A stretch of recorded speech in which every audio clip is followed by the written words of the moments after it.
Remember you told me that story about some guy that was just taking shit in there.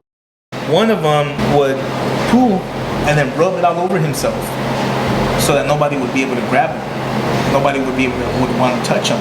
He was probably traumatized or something? I remember him from that unit because of his tattoo. And then he got to the unit, the mental health unit, and he was just a completely different kid.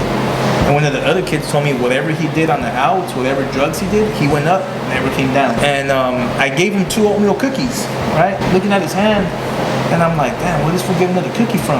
And I'm like, yo, what is that? He's like, oh, it's peanut butter. It's coming out of me. And I'm like, bro, what? I'm like, let me see. And then he's like, look, and he starts eating it. He used to smear it all over himself. And of course, we're not gonna go in there. He was flooding his room. He was coming out from a high, flooding his room. He was pooing and peeing everywhere. He was rolling in it. Dude, so finally my senior officer was like, hey man, this kid needs to shower. He hasn't showered in 3 days.